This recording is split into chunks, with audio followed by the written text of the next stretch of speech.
Hello friends, welcome to my channel. কেমন আছেন সবাই? আশা করি ভালো আছেন। তো আজকে আমি আপনাদের তৈরি করে দেখাবো মুচমুচে ফুলকপির চপ।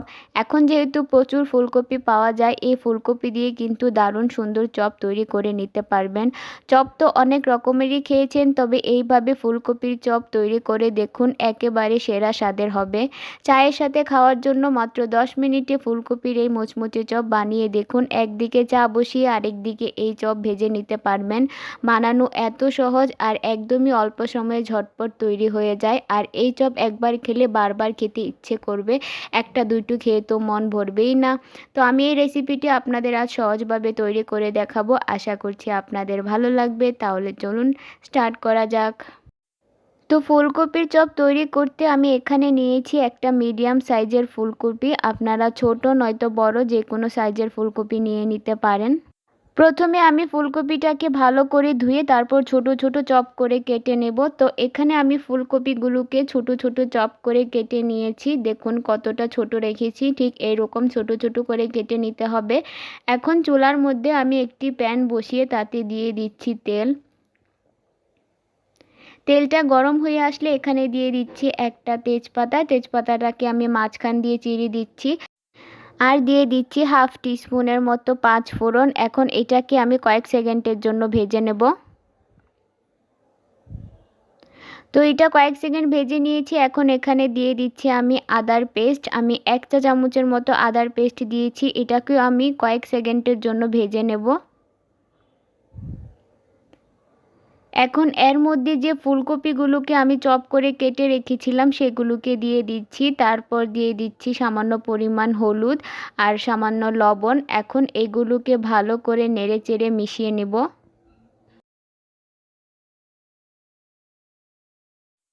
এখন ফুলকপিটাকে ঢাকা দিয়ে দিয়ে ভেজে নেব নরম না হওয়া পর্যন্ত। তো আমি ঢাকনাটাকে উঠিয়ে নিচ্ছি। দেখুন ফুলকপিটা কতটা নরম হয়ে গিয়েছে। এখন দিয়ে দিচ্ছি মরিচের গুঁড়া সামান্য, জিরার গুঁড়া হাফ চা চামচ, ধনিয়ার গুঁড়া হাফ চা চামচ, চাট মশলা হাফ চা চামচ, সামান্য পরিমাণ দিয়ে দিচ্ছি গরম মশলার গুঁড়া, আর 4-5টা কাঁচামরিচকে কুচি করে কেটে রেখেছিলাম সেটা দিয়ে দিচ্ছি। এখন সবগুলোকে নেড়ে চেড়ে মিশিয়ে নিব। 1-2 মিনিটের জন্য মশলাটাকে আমি কষিয়ে নিব। তো মশলাটাকে 1 থেকে 2 মিনিটের জন্য খুব ভালোভাবে কষিয়ে নিয়েছি। এখানে আমি 3টা আলুকে সিদ্ধ করে রেখেছিলাম। এখন এইগুলোকে হাতে কচলিয়ে কিছুটা ভেঙে নেব। এখন ফুলকপির সাথে আলুটাকে দিয়ে দিব। তারপর এই সবগুলো একসাথে ভালো করে নেড়েচেড়ে মিশিয়ে নেব।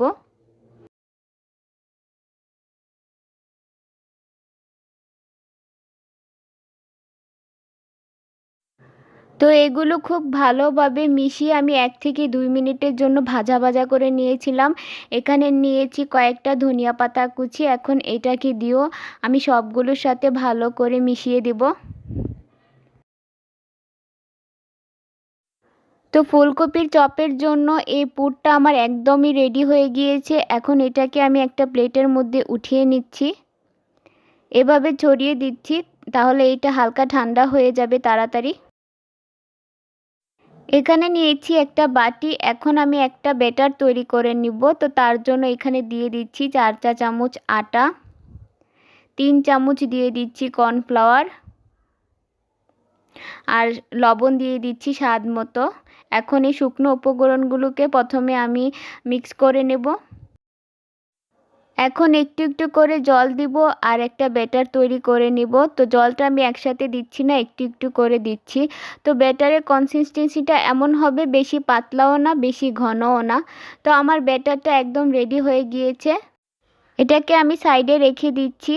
তো পুরটা আমার হালকা ঠান্ডা হয়ে গিয়েছে। এখন আমি চপের শেপ দিয়ে দিব। এখান থেকে কিছুটা পুর আমি হাতে নিয়ে এভাবে চেপে চেপে প্রথমে গোল করে নিচ্ছি। তারপর 2 হাতে চেপে এরকম শেপ দিয়ে দিচ্ছি। তো আমার একটা রেডি হয়ে গিয়েছে। এটাকে আমি একটা থালার মধ্যে উঠিয়ে নিচ্ছি। তো একইভাবে আমি বাকি সবগুলোকে তৈরি করে নেব। আমি আপনাদের আরেকটা দেখিয়ে দিচ্ছি। তো এটাও হয়ে গিয়েছে। একইভাবে আমি বাকি সবগুলো চপকে বানিয়ে নিয়েছি। এখানে আমি নিয়েছি কিছু বিস্কুটের গুঁড়া। তো আপনারা চপটা বিস্কুটের গুঁড়া দিয়েও করতে পারেন, নয়তো ব্রেড ক্রাম্বস দিয়েও করতে পারেন। তো এখন একটা চপকে আমি হাতে নিয়ে নিলাম। এখন প্রথমে আমি এটাকে বিস্কুটের গুঁড়ার মধ্যে কোট করে নেব। তারপর এটাকে আমি এই ব্যাটারের মধ্যে ডিপ করে নিব ঠিক এইভাবে। তারপর এটাকে আমি আবারও বিস্কুটের গুঁড়ার মধ্যে কোট করে নেব।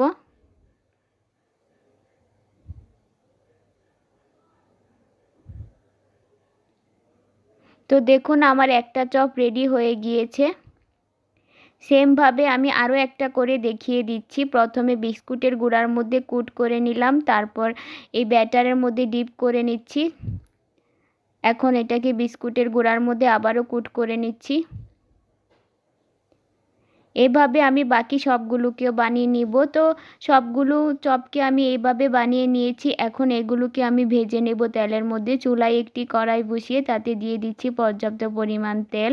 তেলটা ভালো করে গরম করে নিয়েছি। এখন আমি এর মধ্যে চপ দিয়ে দিচ্ছি। তো একসাথে অনেকগুলো চপ দেওয়া যাবে না, কম করে দিতে হবে। একসাথে অনেকগুলো দিতে গেলে ভেঙে যাবে। আর অবশ্যই এগুলোকে মিডিয়াম আঁচে ভেজে নিতে হবে। তো এগুলো ভাজতে তো একদমই বেশি সময় লাগে না, উল্টে পাল্টে কিছু সময়ের মধ্যে এগুলো ভাজা হয়ে যায়।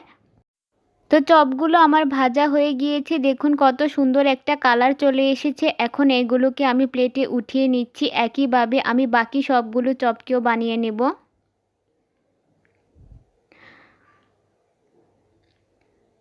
তো সবগুলো চপ আমার বানানো হয়ে গিয়েছে।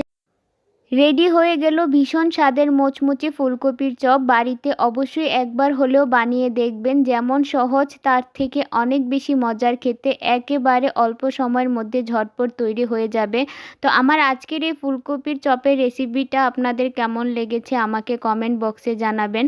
যদি ভিডিওটি ভালো লাগে ভিডিওতে একটি লাইক দিবেন। আমার চ্যানেলে নতুন হয়ে থাকলে চ্যানেলটি সাবস্ক্রাইব করে আমার পাশে থাকবেন। আজকে এই পর্যন্তই। সবাই ভালো থাকবেন, সুস্থ থাকবেন।